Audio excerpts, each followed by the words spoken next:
Il est toujours enthousiasmant de croiser le chemin d'un jeune auteur qui vous dit « Moi, désormais, ma vie, c'est l'écriture ». Mesurons alors le courage, la volonté, la pugnacité qu'il faut pour chaque jour avoir rendez-vous avec sa page blanche sans savoir si l'inspiration viendra. Eh bien, c'est le choix de vie qu'a fait Alexis Bloembergs.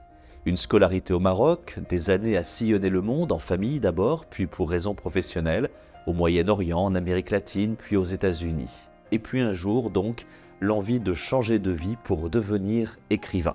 Le retour en France et l'installation avec femme et enfants dans un petit hameau de la campagne poitevine.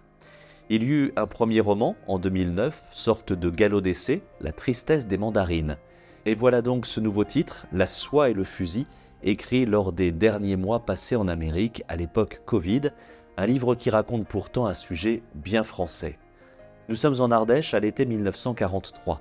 Les Allemands ont envahi la France, mais sur cette terre où l'on vit chichement en cultivant notamment le ver à soie, la résistance s'organise.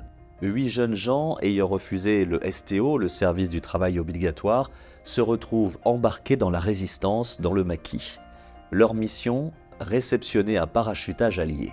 Ils ont entre 19 et 21 ans, sont déterminés et idéalistes. Mais un agent français de la Gestapo est sur leur piste.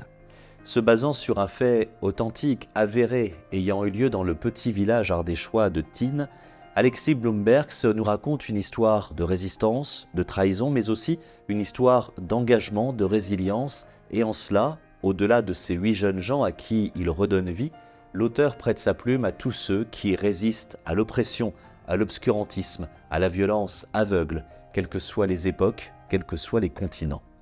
L'histoire est passionnante et bouleversante tant on s'attache à ces 8 garçons avec leur fragilité et leurs espoirs, 8 héros en devenir que l'on voit avancer inexorablement vers le drame.